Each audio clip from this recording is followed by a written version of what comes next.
Hello everyone and happy Friday. Welcome to Straight Talk on Social Media. This is Ian Desher, Digital Marketing Specialist from Pivot Group, talking to you on a beautiful sunny day here in Portland, and I hope it's nice wherever you are. Today we're going to be talking about testing your social media marketing, different ways that you can do some testing to make sure that you're getting the best results when it comes to advertising online. But before we talk about that, I wanted to go ahead and talk about some of the news from the last couple of weeks. So first of all, YouTube, if you remember a couple of webinars ago, I talked about YouTube had made an announcement that they were working on a system to help sort of get rid of some of their trolls, people who comment under an anonymous username and therefore, post all kinds of nasty things if they want to. Well, now YouTube has started encouraging people to use their real names. You can see how it looks when you go into YouTube. What it's doing is it's pulling in your profile information from Google+, and it's saying that you can use that now instead of using your old moniker so that you can actually really be yourself when you're commenting on YouTube. And they're really hoping that this is going to keep people from saying all kinds of mean things. If you're actually Joey Samson and you've got your picture of yourself there, as opposed to being Joey Sam 87 with a picture of your cat, you might be a little more likely to behave. So we'll see if this works out for them. But I think it's a step in a good direction with YouTube trying to make people a little more accountable for their comments. Speaking of Google+, a couple of different news stories came out in the last couple of weeks that were saying a couple different things about Google+. First of all, a report came out showing that, in fact, Google+ traffic did increase in June and then into July. So it looked like traffic was picking up on Google+ some. There was also an announcement that the video chat feature is sort of being taken out of Gmail, and the video chat feature within Gmail is now going to be a Google+ Hangout. So that's Google Plus's very popular video chatting service. So that will be happening now in Gmail as well. And then finally, this is the ups and downs of Google+. So I've got to mention a down, which is that Google has reportedly chosen to freeze any future acquisitions or anything like that for Google+, at least until 2013. So it's Google. That report came out, and people are saying, well, it looks like Google is not showing a lot of faith in its Google+ product, which maybe is rightfully so, and so they've decided to stop sort of investing in it, at least for a while. So it'll be interesting to see what happens with that. If traffic continues to rise on Google+, I imagine that will get turned around. But if things continue to be slow on Google+, we could see the slow decline of that. So obviously we'll keep our eyes on that. A couple of interesting stories when it comes to social media and the Olympics. First of all, NBC got itself into kind of a silly little public relations mess. We all know that the broadcasts that we see on NBC tend to be tape delayed, so we're actually seeing events well after they are televised. And NBC has spent a lot of money and made a lot of rules to help sort of maintain their dominance in terms of showing that information and letting those events out. However, they sort of flubbed up they were tape delaying the broadcasts of events, but for a while they were actually live tweeting the results of events. So NBC was sort of scooping itself, and this got people kind of irritated at them. What on earth are you doing? Showing us results on your Twitter page, but then tape delaying the events for us all. So sort of an interesting problem that NBC got itself into.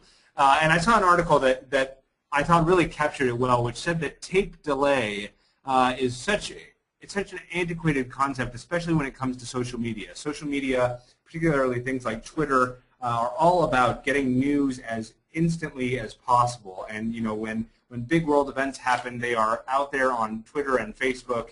Within minutes, literally. It seems like the world knows about them. And so the idea of having tape delay in a social media world is really, kind of a concept that maybe is going to eventually have to go away because people want information as quickly as possible. Another interesting thing, speaking of social media and the Olympics, I love this picture that I found online where we've got some of the Olympics divers, actually taking pictures and posting them to their social media sites as they are, in the heats and getting ready to compete and everything. So it's interesting, though. I read a little bit about the International Olympic Committee and some of the rules they've made about social media. There are all kinds of rules they've made for the athletes about what they can and can't post in terms of their results, and photos have to be, there are rules around what photos you can post and who can be in them or not.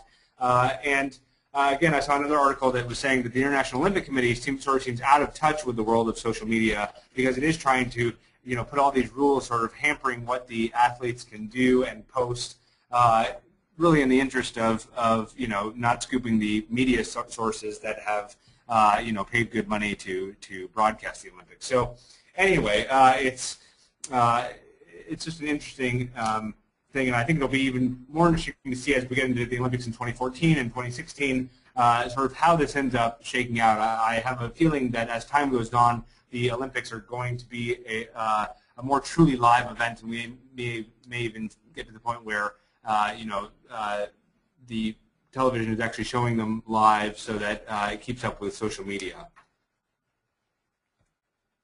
And now moving into the focus topic, straight talk on testing your social media marketing. I have to give some credit here to Casey Deline, our website project coordinator. Casey pointed out an article to me, and I'm going to show you the results of that article in just a few minutes here. But it was about sort of some A/B testing that SEO Moz had done on one of their Facebook campaigns. And that got me into thinking, testing is something that we do here at Pivot with some of our Facebook campaigns, and it is a really good idea for marketing in general, and social media makes it pretty easy. So I thought, well, that's a great thing to focus on. So that's what we're going to be talking about today. And first, what I'm going to do is give you a few examples of different ways that people have tested and what people have found out. And then after that, I'm going to talk about some takeaways. So first of all, this actually was originally in my news section for today, and when I say originally, I actually mean within 10 minutes of the presentation starting this morning. But there's a really interesting thing, and I don't know if you've heard about this. It sort of made big news. Even the New York Times and big national media outlets covered this information. A company called Limited Run had this Facebook page called Limited Pressing, and they ran a bunch of Facebook ads, and what they reported recently was that they had figured out that 80% of the clicks on their Facebook ads had come from bots. So had come from these bots that go around crawling the internet, clicking on links for search engines and whatever else, whatever other purposes. And so they were really sort of disgruntled by this, finding that 80% of their clicks had been clicked by bots, and only 20% were from real people. Now, how they figured out that it was bots that did it is still a little unknown to me. They did it creating a page logger, and I'm still not exactly sure what the technology is behind there that would let you figure out that a click is coming from a bot and not somebody else.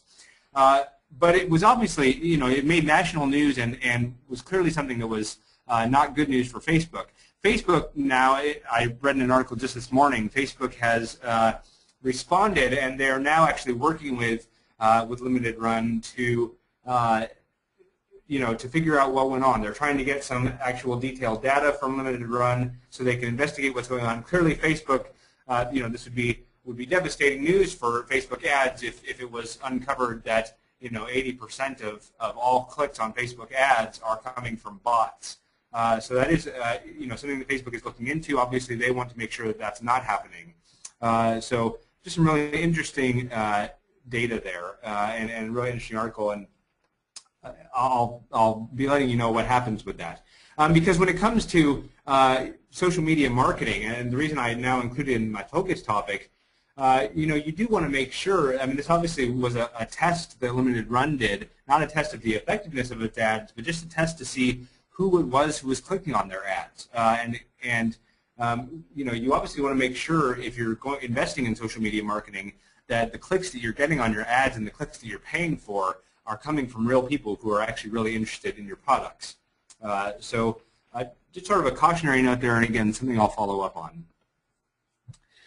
Now, moving into some A/B testing, or in this case, more like A, B, C, D, E, F, G, H, I testing. This was an ad that Pivot ran for our Pivot Posts service, and we ran these a couple years ago. So actually, you can see these ads have more text in them than Facebook ads these days will allow. So here's just 6 examples of the different tests that we did, and you can see that basically what we did was we used the same image for all of them, but they all have either a different headline or slightly different body copy, or we're talking a little bit differently about how the, what the offer is and that sort of thing.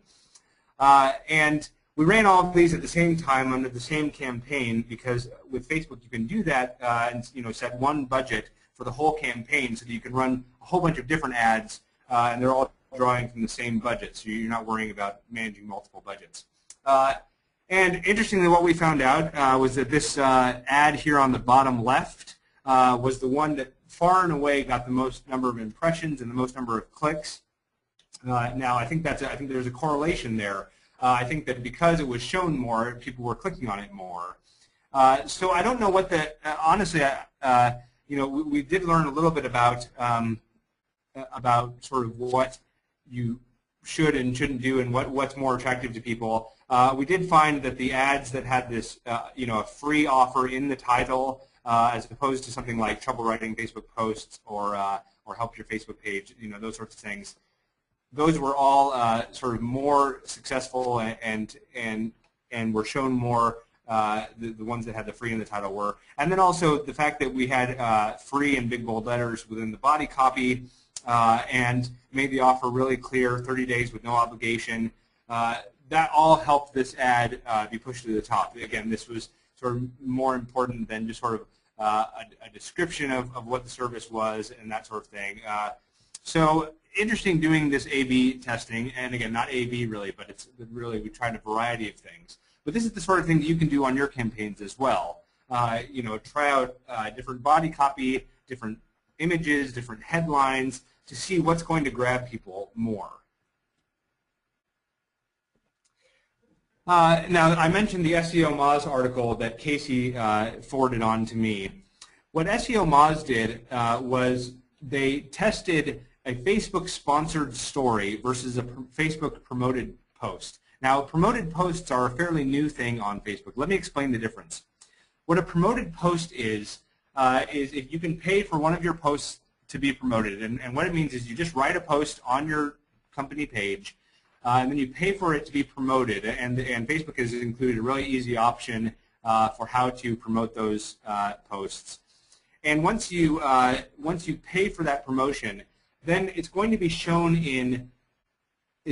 more often, and also in more of your likers' news feeds. So just for example, let's say you have 1,000 likers on your Facebook page. Normally, Facebook might put that, because of its formula that it uses to decide what it's going to put in people's news feeds, it might show that to 200 or 300 or 400 of your likers, over the life of that post before it becomes too old to be shown in a news feed.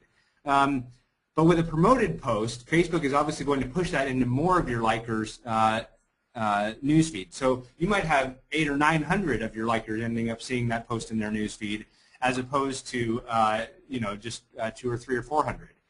So you're getting a much larger audience. Now, a sponsored story is a similar thing where you write a post on your page and then you highlight that story via what it looks like a Facebook ad. So it's showing up on the right-hand side of the screen, and it looks like a post, and then there's a link off to your page. So it's a similar idea in that you're highlighting a post, but one is highlighted within people's news feeds, and one is highlighted over on the right-hand side, looking more like a Facebook ad. So let me show you some of the different things that happen here for SEO Moz. First of all, with the promoted post, they actually reached fewer people with their promoted post. Now, obviously, SEO Moz has tens of thousands of likers, so they were going to have a larger reach than probably many of us would. But anyway, they reached about 26,000 people with their promoted post, 44,000 with their sponsored story. So the sponsored story actually had a much larger audience. But you can see that with the promoted post, they ended up with 1,300 clicks, whereas they only got 162 clicks from this sponsored story.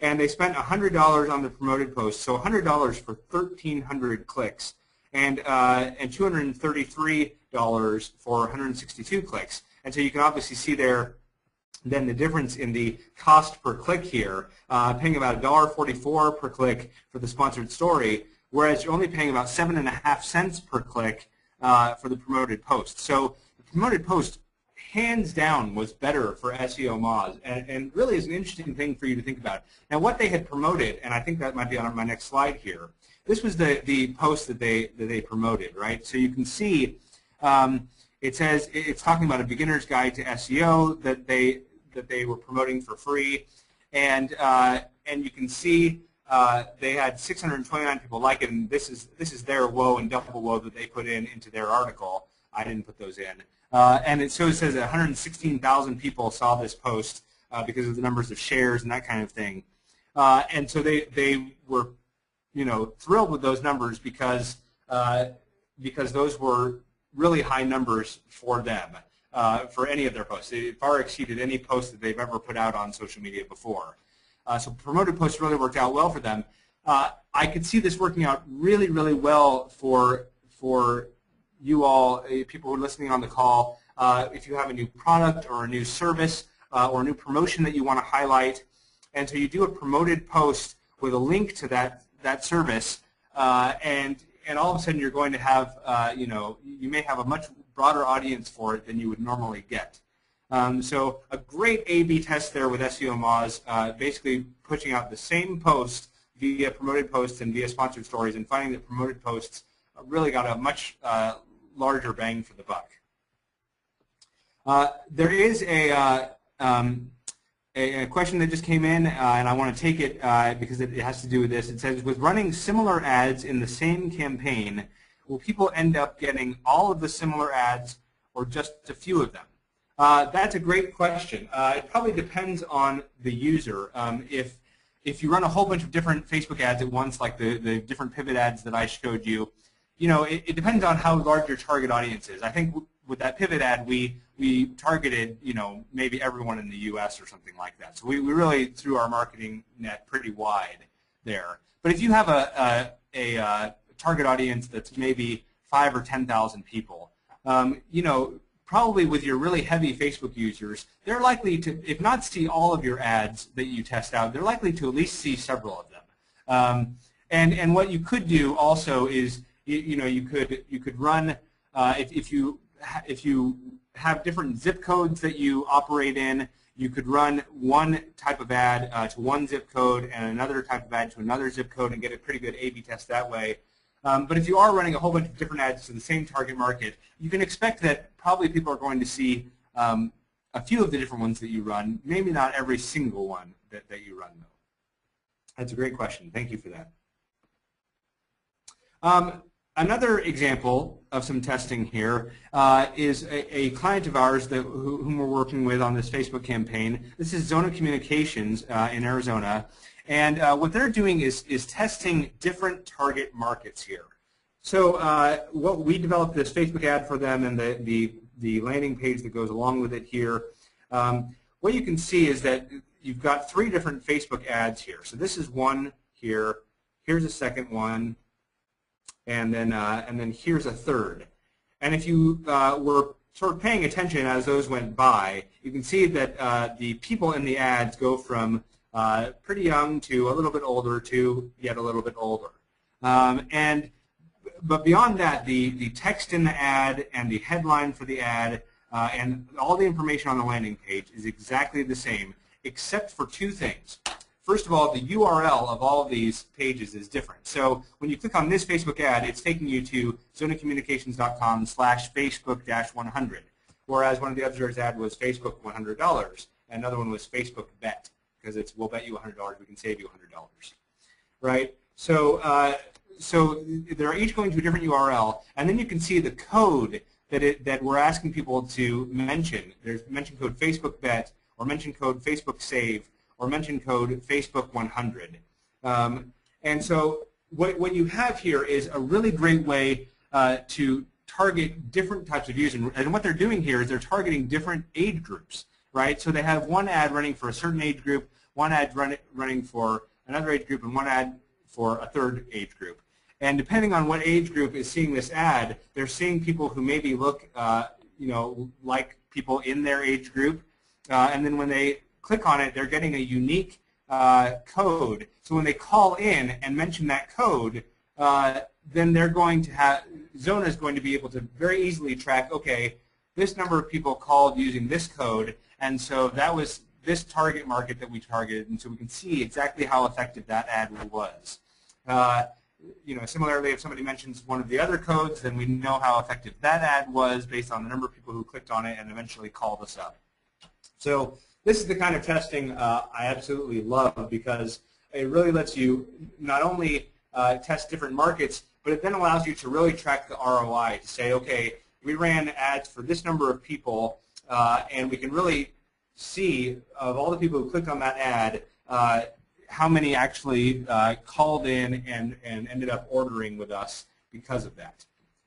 So a great way to do your different testing with some different markets if you want to do that. And this campaign is actually live right now, so it'll be interesting to see in the end of it how that all comes out.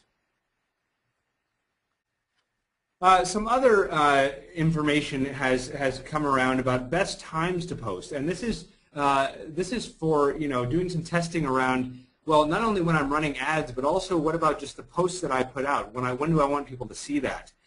Here's some good research, and this is from an infographic from bitrebels.com. And so this is information about the best time to tweet. And so early in the afternoon, Monday through Thursday, is sort of the peak time for when people are going to be seeing tweets and retweeting and things like that. And similarly for Facebook, best time to post, Wednesday at 3 p.m.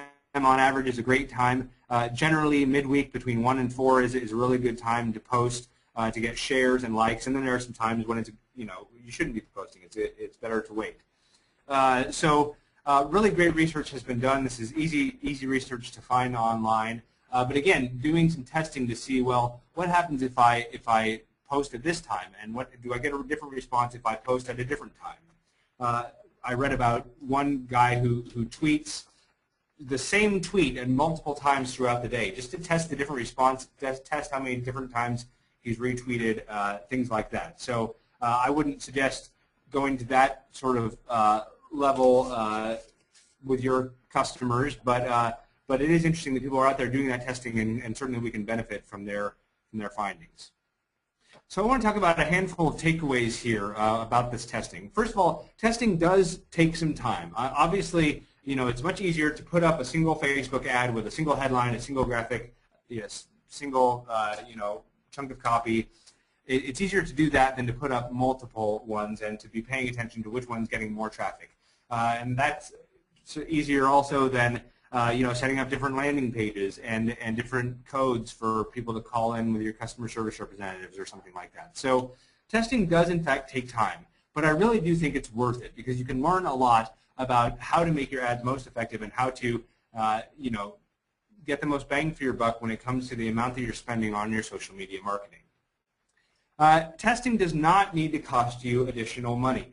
Nothing about what we did for Zona or the way we tested our pivot ads cost us any more money, because basically what was happening was that we're drawing from one campaign budget. You know, if our campaign budget is $500, all the different ads that we try, whether we're trying different versions of the same ad or whether we're trying ads to different markets, those are all coming out of the same budget. So you know, so it's not going to affect anything with regard to my bottom line in terms of how much I spend, and I can still do a lot of this good testing. Third, it's great to test different factors. So you can see I showed some examples testing different ad copy, different targeting, different types of ads, the sponsored stories versus the promoted posts, things like that. So do test some different factors around your around your social media marketing, so that you can really see how different things can be tested. And then related to that, great article from unbounce.com that really was showing that every single factor about your ad makes a difference. It's your offer, whether you're offering 7 days free or 30 days free trial, right? It's the positioning of your your offer or your price. It's the design. It's whether or not there was actually a really sort of fun example of one company who put out a really sort of slick-looking ad, and then they put out one that really looked like it was sort of hand-drawn in Microsoft Paint. A really sort of shabby-looking ad, and actually the shabby one got way more traction because it sort of looked, old school, like an old computer drawing. And so really every single factor can make a difference, and being able to test different factors and how different placement of things works can really be useful. Number 5, test across different platforms. Facebook and LinkedIn and Twitter and Google all have ways to do relatively cheap advertising, and so you can test and see, well, where am I going to get the most most people responding or sharing my content? Is it going to be, is it my Facebook likers who are really the ones who are going to be most responsive, or is it on Facebook that I get the biggest response from the public, or is that through a Google ad, or is it on Twitter or LinkedIn? So be willing to test across different platforms. Now that is a case where probably it would cost you a little more money if you have a campaign budget for each one of those different platforms, but it is good to test that and see which one of those is going to give you better results.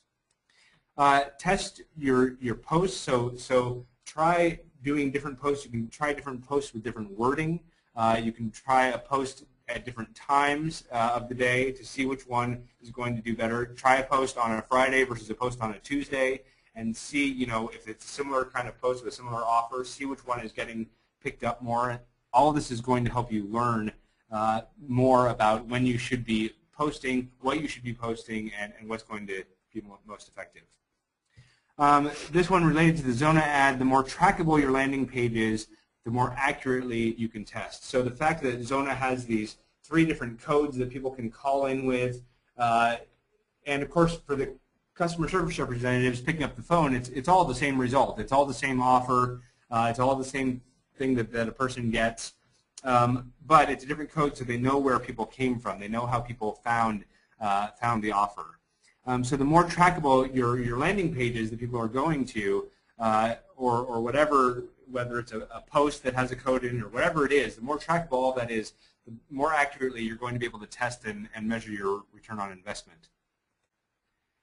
And finally, the more you test, the more you learn, the more effective your campaigns. And that just sort of sums up everything I've been saying here. The whole point of this is really that you're shooting for having a more effective campaign by learning through this testing what works and what doesn't, and what makes a difference and what doesn't. So those are my takeaways for today. I do have another question here that's come in. It says, our fans and others on Facebook can tell if we've paid to promote a story or post. Is that right?